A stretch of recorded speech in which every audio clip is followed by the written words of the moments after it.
or some activities enlisted by this council. These are: first, every effort to avoid expression, judgment and actions which do not represent the condition of our separated brethren with truth and fairness, and so make mutual relation with them more difficult. Then dialogue between competent experts from different churches and communities in their meetings, which are organized in the religious spirit. Each explains the teaching of his communion in greater depth and brings out clearly its distinctive features. Through such dialogue, everyone gains a true knowledge and more just appropriation of the teaching religious life of both communion. So, what is said here first of all is that we should first avoid, what to avoid? Expressions, judgments and actions which do not represent the condition of our separated brethren. This is grossly misunderstood by many of the Catholics. They think that if at all we go and explain a doctrine to them, and if that doctrine hurts them, they think that we should not use such terms for the sake of ecumenical movement. It is not what is said here. Of course, you should not use expressions, judgment and action which hurt them. But here you must read it properly, which does not represent the condition of separated brethren. The actual condition of separated brethren should be taught to them. That should not be looked as an expression or judgment or action that is against them. They are in a pathetic stage. They are not in a proper union with the church. So they don't get this salvation, the benefit of salvation and the fruit. That and all we'll see. So this expression, judgment and action is totally misunderstood. We have to tell them what is what. If we don't tell them, then we are not going to do anything beneficial for this ecumenical movement. That is why it is said, every effort to avoid expression, judgment, which do not represent the condition, only those that do not represent the condition of a brethren and used as an expression or judgment or action are an offense to ecumenical movement. But if you tell the truth and fairness and so make mutual relation with them, then it will be ecumenism. If it is not for the truth, if it is not fairness, and if it is not to make a mutual relationship with them, then it may be considered as a sin. But if it is truth, if it is fair, and if it leads to mutual relation, then that type of expression which hurts them is fruitful and is not a sin. That is what should be understood here. These are first, every effort to avoid expressions, judgments and actions which do not represent the condition of our separated brethren with the truth and fairness, and so make mutual relations with them difficult. Then the next one is dialogue, the next step. The dialogue, then dialogue between competent experts, not dialogue between incompetent people and the competent. They have, say for example, many come to our house.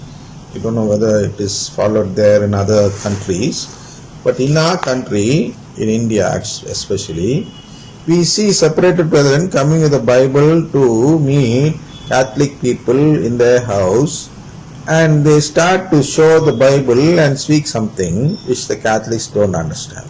And they'll make the Catholics believe that the Catholic Church is doing idol worship. So they will threaten them or blackmail them with the help of the Bible verse and make them leave the Catholic faith and join their faith.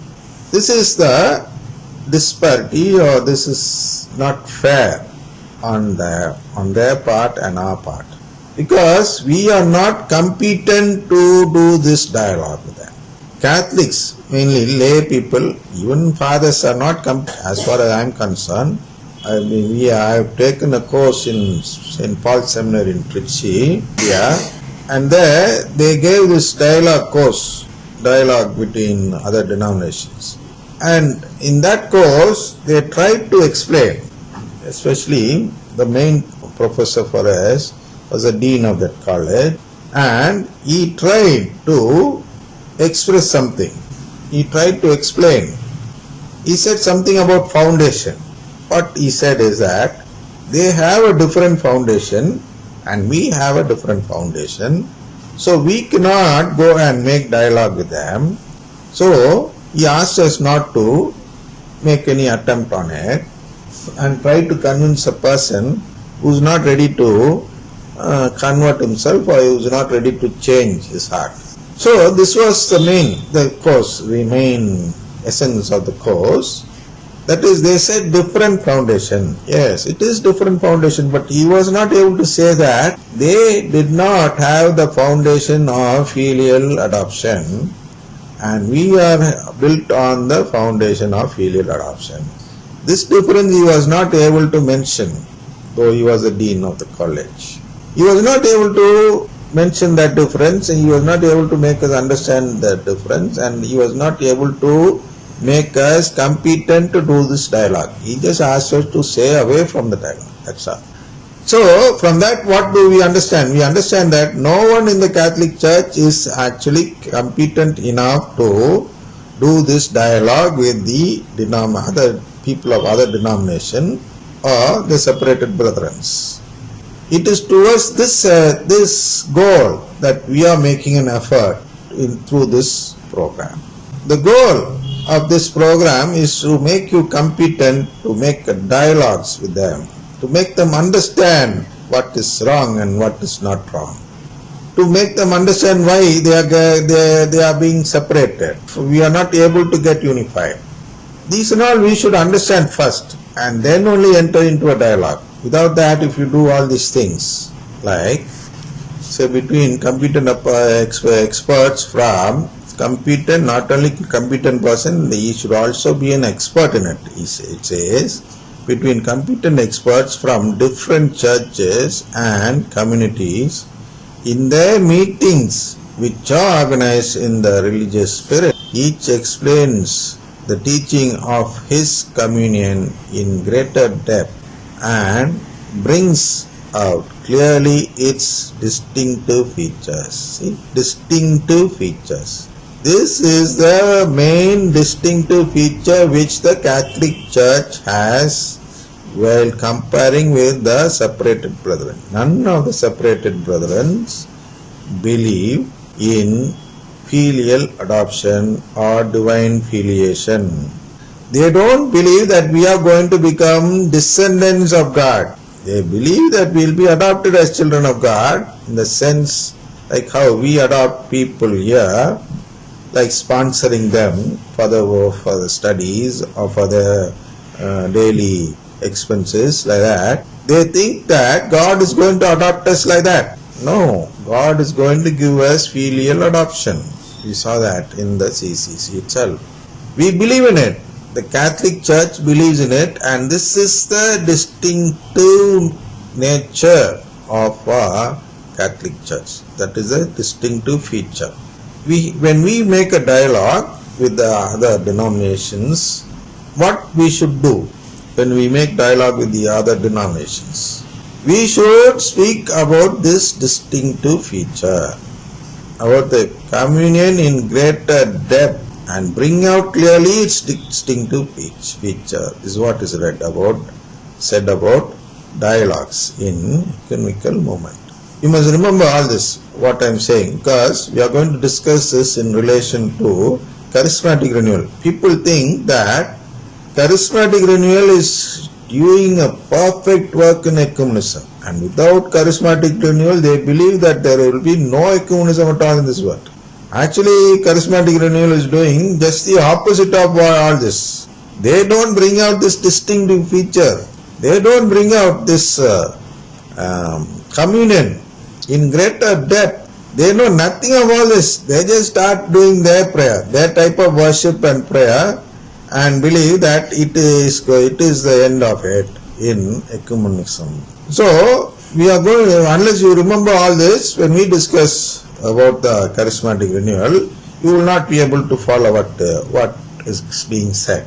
So you should remember all these points clearly. This is the meaning. The third one, through such dialogue, everyone gains a truer knowledge and more just appreciation of the teaching and religious life of both communions. See, through such dialogue, what dialogue? Through the dialogue which explains the distinctive feature of the Catholic Church, we can make everyone gain a truer knowledge. Can make that separated brethren gain this truer knowledge. They have some knowledge, but that cannot be classified as a true knowledge. What is that knowledge? In the words of Emeritus Pope Benedict XVI, they have the knowledge of prosperity in the gospel. They preach the gospel of prosperity. We preach the gospel of the cross. Cross is another word for filial adoption by God. It is through the cross that we get relationship between man and God. It is in the cross Jesus proved that he is a human eligible to give relationship to man. True relationship, descendant, the relationship like a descendant. He got that eligibility on the cross when he died on the cross as a pure human. He is fully human and fully divine. That is fully God. So he only lived as a human here, though he was God. He did not use the powers given to him as God. He only lived and used powers given to him as a human being. So this is the truer knowledge which we should gain. What is that truer knowledge? That we should seek God's relationship.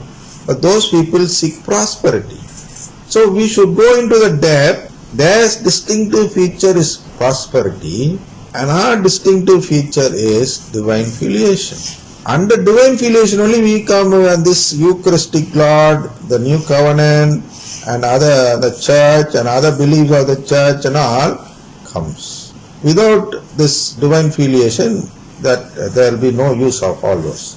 So, through such dialogue, everyone gains a truer knowledge and more just appreciation of the teaching and religious life of both communions.